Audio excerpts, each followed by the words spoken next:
plantearse el lujo. Este es el punto. ¿De dónde viene esta cuestión del lujo?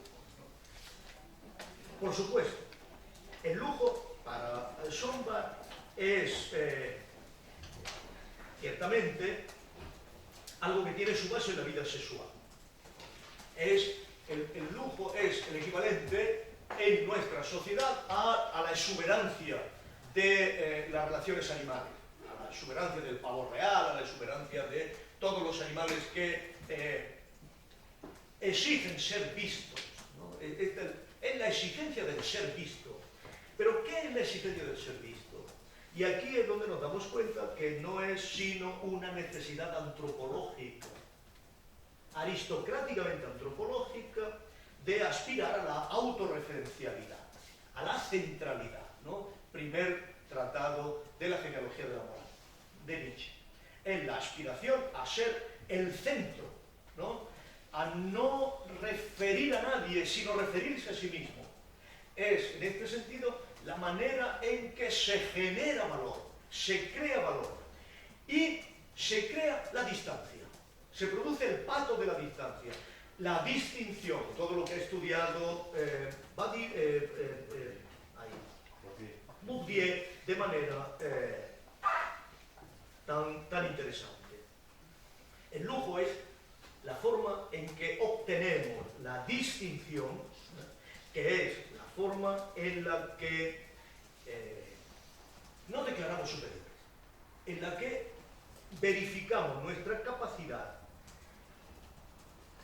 el deleite de ser vistos, el deleite de ser mirados, y la vida erótica, dice Schomburg, es lo mismo.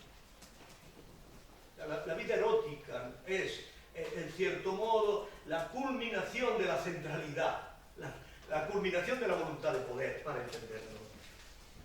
Es el sentimiento del amor, por lo tanto, el que impulsa al lujo y domina allí donde el amor se ha liberado.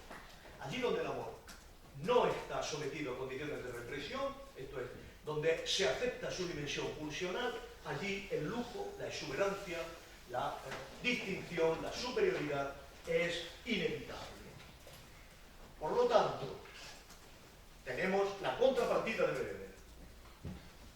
El problema es que donde existe la represión, donde existe el ascetismo, allí es donde el amor se reprime completamente, allí es donde se hace abstracto la riqueza. El mecanismo de abstracción, de acumulación de dinero, la acumulación de capital, exige represión, ¿no? Donde el amor está liberado, no hay acumulación. Y esto es un problema que el propio Freud, ¿no? Por Otto Gross, sabe perfectamente que la represión del amor hace abstracta la riqueza, y por lo tanto concede la dimensión valiosa al dinero.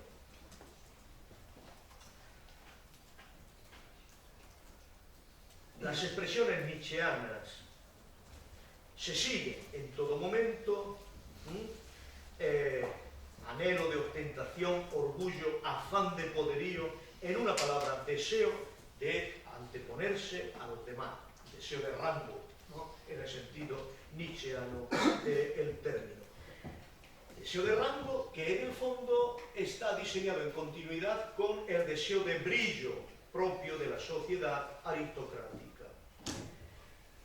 Lo importante es que Schomburg sabe que esto no permite acumulación originaria. Este capitalismo no permite acumulación originaria. El lujo se traga todas las fortunas.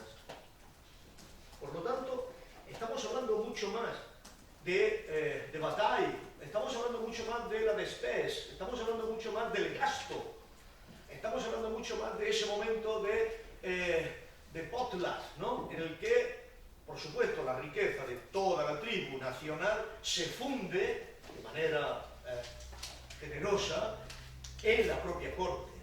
Pero con esto no podemos hacer una descripción del capitalismo como acumulación. Sombart reconoce esto. El lujo se traga todas las fortunas. Las consecuencias del lujo son infinitas y conducen nada menos que a la ruina general. ¿Cómo entonces permite el capitalismo? ¿Qué está mejorando del capitalismo? El argumento de Sombart en este sentido es que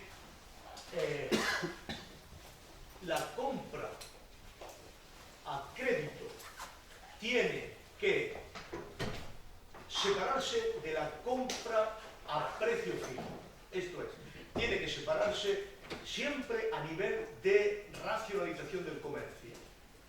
Son las tiendas de precio fijo, las tiendas donde no hay presión inmediata, por eso son las tiendas de los barrios nuevos de la ciudad, donde se empieza a vender de una manera racional, donde se tiene el cálculo de provisiones, donde se tiene la claridad de pedidos, donde se tiene toda esa estructura que no genere en la compra a deudas, donde el capitalismo se empieza a hacer burgués. Y por supuesto, dice Sombart, esto solamente puede entenderse cuando esas tiendas de venta a precio fijo, objetivado, etcétera, etcétera, están en manos de una invasión racial, esto es, de la invasión de esas grandes ciudades por el pueblo judío. Es el pueblo judío el que se hace cargo de esa estructura comercial. Fijaos, esto todavía se ve hoy en Ámsterdam, diamantes, ¿no? Nueva York, diamantes. Ese barrio está monopolizado por este tipo de estructuras específicamente racionales que se niegan a vender a crédito, que se niegan a vender presionadas por el dinero y que organizan el sistema adecuado de contabilidad. Por eso, al final, Sombart tiene que decir que en el último momento el empobrecimiento de la nobleza fue una de las causas determinantes del enriquecimiento de los prestamistas burgueses. Es un viejo topo que se mete dentro de la nobleza y que va generando poco a poco unos hábitos de racionalidad que se oponen a los hábitos de derroche y a los hábitos de crédito específicos de los aristócratas. Si acabo, porque es importante que podamos debatir, si ahora nos preguntamos, ¿no? ¿Qué preguntas no se hace Sombart, ¿no? Por supuesto que este modelo está íntimamente relacionado con una historia de la riqueza, está íntimamente relacionado con una historia del estilo, está íntimamente relacionado con una historia del poder, de la representación, de la cultura, de los hábitos. Esto es verdad, ¿no? Pero la pregunta que no se hace Sombart en ningún momento es si este capitalismo es realmente el capitalismo. Esto es, si es este capitalismo político, aristocrático, el que realmente está a las puertas, en 1905, llamando a las puertas de Europa, diciendo que esta forma mixta del capitalismo europeo, esto no se mantiene, porque lo que viene realmente es una racionalización que nos va a meter, en el fondo es el diagnóstico de Tocqueville, nos va a meter en una jaula de hierro de la que no han oído hablar ninguno de estos aristócratas que en el fondo creen que están ciertamente manteniendo las esencias de la voluntad de poder nietzscheana. Esta es la esencia de la crítica de Weber a los Junkers y a su esquizofrenia permanente de creer que son héroes cuando en el fondo son capitalistas de ventaja, incapaces de ser racionales y que están usando permanentemente el poder del Estado a su favor, ¿no? Las preguntas que no se hace Sombart en este sentido es si este capitalismo, el capitalismo del Fordismo, el capitalismo de la cadena de montaje, el capitalismo de la continua perfección técnica, el capitalismo que necesita de la vinculación con la técnica, si ese capitalismo emerge de aquí. Él ha hecho una genealogía de las formas culturales dominantes europeas, pero no ha hecho una genealogía del capitalismo que viene, el capitalismo real. Por ejemplo, nunca establece realmente cómo se supera la contingencia de la cultura del lujo, puesto que la cultura del lujo da lugar a ruina, da lugar a deudas, da lugar al desprecio del que gana el dinero, da lugar al despilfarro, a la despesa, al gasto. Nunca se pregunta cómo efectivamente se ha podido salir de la contingencia implícita de la cultura del lujo. Por supuesto, nunca se pregunta cómo se abre paso la tecnificación como soporte del capitalismo. Toda su aspiración es cómo superamos los parámetros de calidad de los trabajadores integrados en gremios para irnos a la producción de objetos desconocidos y nuevos. Pero nunca está en condiciones de decirnos cómo se ha vinculado tecnificación y capitalismo, que es la base específica del Fordismo.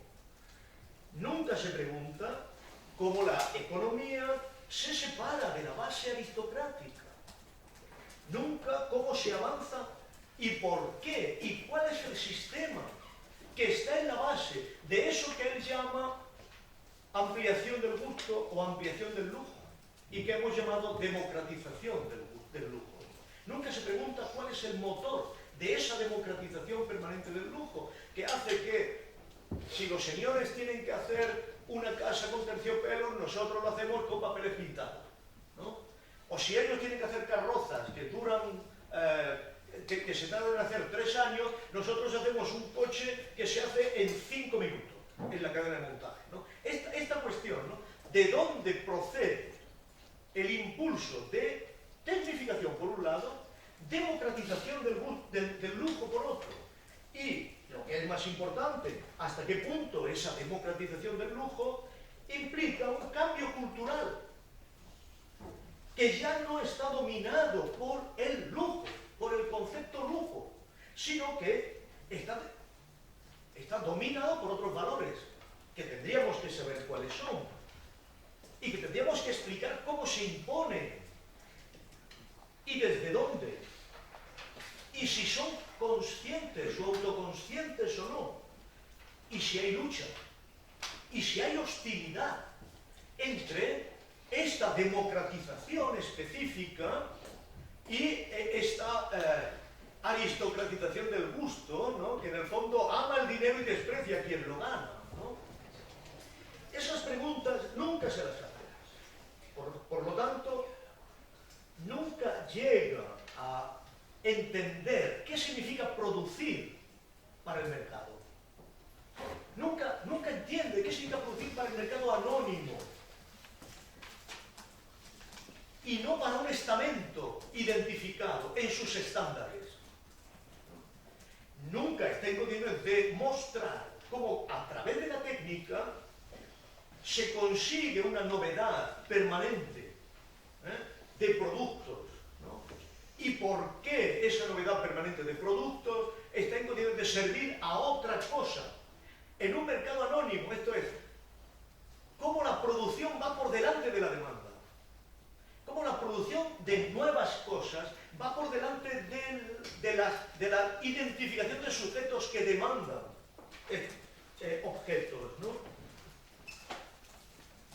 Y hasta qué punto ese mercado tecnificado que va por delante y que tiene que producir para una masa anónima, porque en el fondo tiene que acabar produciendo el consumidor y el deseo del objeto, eso sirve a otros elementos que no son el gusto, que puede ser el confort, la comodidad, la necesidad, elementos específicamente de la vida que solo se pueden representar en estadios de masas, pero no en estadios de subjetividad específicamente aristocrática.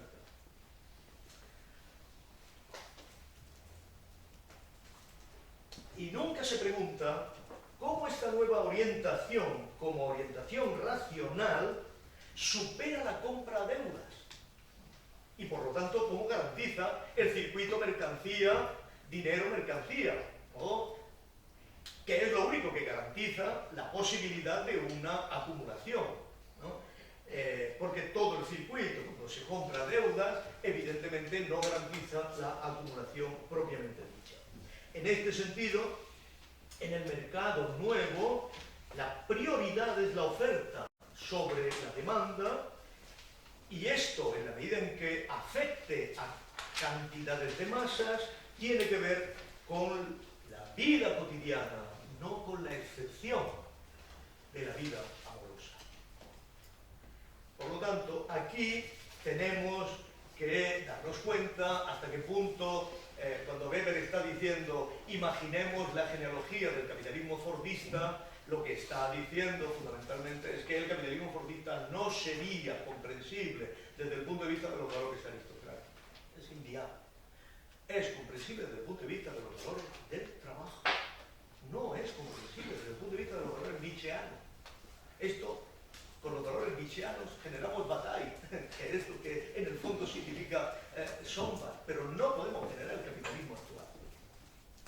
Y lo que queremos es ver la genealogía del capitalismo actual, no de este capitalismo, que en el fondo, para ser defendido, tiene que llevar directamente a lo que llevó, en este caso, al fascismo y al nazismo. El último extremo, a eso fue conducido el argumento de Sombra. Porque nunca se hace la pregunta de una verdadera historia de la eticidad. Nunca se hace la verdadera pregunta de la historicidad del Geist. Nunca es verdaderamente hegeliano en este sentido, o es demasiado hegeliano en otro sentido. A saber, que la base de la racionalización no reside en un espíritu de un pueblo, no reside en un psiquismo estructuralmente racial, y ni siquiera en un psiquismo estructuralmente suprahistórico, sino que reside en una innovación del psiquismo humano que solamente responde a determinados intereses históricos estrictamente circunstanciales, que por lo tanto no tenemos la posibilidad de derivar el capitalismo de algo parecido a una antropología, sino a una específica historia. Y que posiblemente esos motivos por los cuales alguien puede entrar en estos nuevos valores, ciertamente no son motivos pulsionales, no obedecen a una naturaleza macho alfa, sino que obedecen estructuralmente a una irracionalidad específicamente religiosa del hombre profesional, del hombre pulsionalmente profesional, en la medida en que ahí ve el ser humano su salvación, una salvación estrictamente imaginada, pensada o soñada.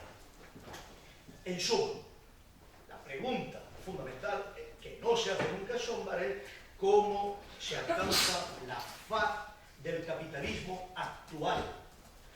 No el capitalismo dependiente de los poderes políticos, ¿no? En este sentido, sino el capitalismo actual. Esto es del capitalismo fordista. En cierto modo, Weber, que es el último de los neokantianos relevantes del siglo XX, quiere, ante todo, llevar adelante un argumento estrictamente trascendental. Este es el capitalismo que hay y tenemos que pensar cómo este es posible. ¿Cuáles son las condiciones de posibilidad de este? No de un capitalismo, en el fondo, que ya en esa misma época solo podía ser considerado actual por la acumulación de evidencias del retraso específico de Prusia, ¿no? Del retraso específico de un régimen en el que todavía mandaban los poderes feudales y todavía mandaban las estructuras estamentales que hacían que los 800 Junker tuvieran en el Reichstag, Reichstag tuvieran la misma representación que los elementos burgueses y que los elementos eclesiásticos.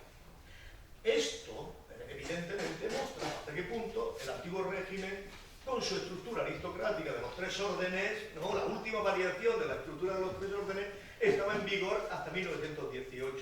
Pero eso, y esta es la batalla de Weber, no era actual. Y una adecuada historia conceptual del capitalismo hubiera mostrado que esto no era actual, era presente, por decirlo así, estaba presente, estaba allí, pero no era actual, no formaba parte del sentido de una justa y adecuada descripción ontológica del presente mismo, ¿no? Que fuera una ilusión ideológica, que estuviera en el seno mismo de la estructura del poder alemán de la época del Segundo Reich, no le hacía por eso competitivo, no le hacía por eso estar a la altura de las específicas circunstancias.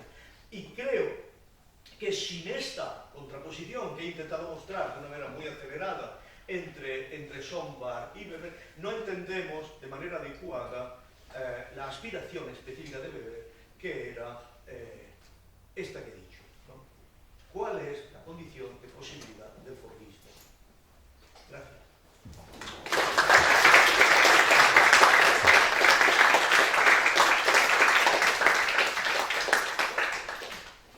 Ahora, por supuesto, que estoy a vuestra disposición para preguntas, comentarios, impugnaciones y todo tipo de críticas.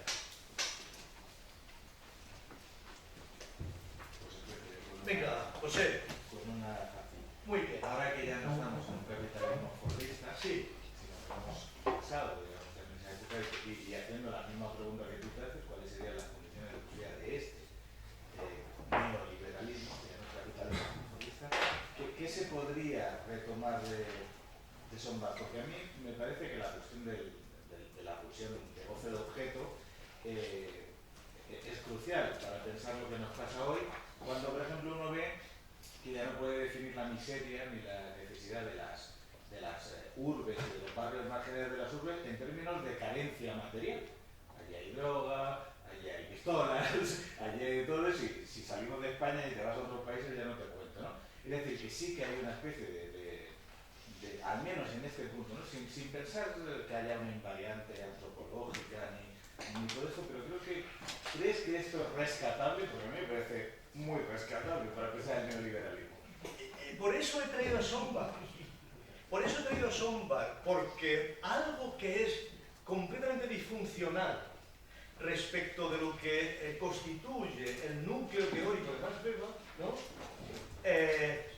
Cuando miramos las cosas desde una diacronía histórico-conceptual, comienza a identificar elementos que no pueden ser olvidados, lo cual nos muestra algo decisivo que está íntimamente relacionado con lo que queremos decir cuando hablamos de historia conceptual.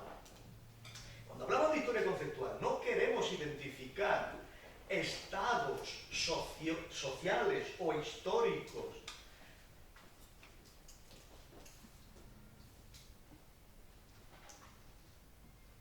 que muestren secuencias que implican desapariciones de lo anterior, sino que queremos mostrar estratos de tiempo. Pero los estratos de tiempo que se depositan en las estructuras del pasado, no por eso dejan de ser operativos, no por eso dejan de ser valiosos desde el punto de vista conceptual, no por eso dejan de estar de algún modo presentes, ¿no? La clave del análisis histórico conceptual reside en que la dimensión del presente no es superficial, no es una superficialidad, sino que constituye una estratigrafía en la que debemos alojar dimensiones que pueden en muchas ocasiones darse por sobreentendidos, darse por evidentes y configurar naturalizaciones, ¿no? Que están ahí funcionando de un modo no completamente consciente, de un modo latente, pero no menos eficaz como tal, ¿no? Y por supuesto, Cuando Weber está analizando la carrera de montaje de Chicago, en lo último que piensa es en el goce de objeto. Lógico. Aunque él, que tenía un psiquismo especial, se sentía enormemente feliz chapoteando la sangre del matadero de Chicago, ¿no? El más grande del mundo, ¿no? Dice que nunca fue tan eufóricamente feliz como atravesando el matadero con los charcos de sangre, con las botas y tal, ¿no? No podía pensar en esto, no podía pensar en esto. Pero cuando hablamos de democratización del gusto, tenemos que preguntarnos si en el fondo no implica inexorablemente la habilitación, la liberación de ese tipo de goce que hasta el momento era exclusivamente restringido para unas estructuras específicamente aristocráticas. En este sentido, puestos a decir, Sombart tendría que haber leído con más frecuencia el autor en el que en cierto modo se basa más Weber, que es Goethe, y que Sombart lo tiene siempre con cierta distancia. Esto es, que la época burguesa es enormemente consciente de que está impugnando elementos específicos de la vida aristocrática en la medida en que la aristocracia había gozado de un monopolio de ellos. Pero cuando Goethe le hace decir al joven Werther, al Wilhelm Meister, anche io sono héroe, yo también soy un héroe, esto es, yo también quiero disponer de la forma de vida de creación estilística que hace la aristocracia, por supuesto que está asumiendo con toda claridad que nada de lo que constituye la vida de la aristocracia él se lo va a prohibir. Y esto, por supuesto, que puede canalizarse por los burgueses metodistas escoceses, como confort, dignidad de vida, etcétera, etcétera, pero que en el fondo constituye la posibilidad de que masas enteras estén gozando de las formas que hasta ahora eran elementos monopolísticos de la aristocracia. Este confort, en este sentido, no es sino la conciencia específica de una vida digna que tengo de disputar al lujo, en la medida en que es estrictamente autoconsciente de que el lujo no puede democratizarse, pero el confort sí. Y esto forma parte de la estructura universalista de un motivo religioso que tiene, y que Weber conoce, que tienen los metodistas, los puritanos y todo lo demás. Ahora, en este sentido, conviene explicitar que también, y eso Weber lo hace de manera permanente, que también el régimen de vida de los puritanos está anclado en el goce. Está anclado en el goce. Esto de que está anclado en el ascetismo no es verdad. Está anclado en el goce. Es un goce distinto, es un goce también de objeto. Es un goce de objeto. Aunque ese objeto efectivamente esté justificado por la gloria, porque de esa manera se muestra la gloria de los elegidos. Pero es un goce de objeto. Y es un goce de objeto que justamente, esto cualquiera que haga un psicoanálisis del calvinismo lo ve, es un goce de objeto que justamente porque es demasiado goce, tiene que ser idealizado como la búsqueda de la salvación. Porque no puede ser aceptado en su dimensión de goce si no está relacionado con la conquista de la salvación. Esto es lo que hace que el capitalismo implique la dimensión ascética del trabajo, sí, la dimensión ascética del trabajo, sí, pero no la disminución de exigencias de goce. Y ahora bien, el problema aquí es como siempre, ¿no? El problema aquí es que en la sociedad aristocrática la escala de goce, ¿no? De goce objetivo que se produce genera la ruina general. Genera la ruina general. Lo que tenemos que preguntarnos es, desde este mismo punto de vista, cómo podemos identificar una administración de goce de objeto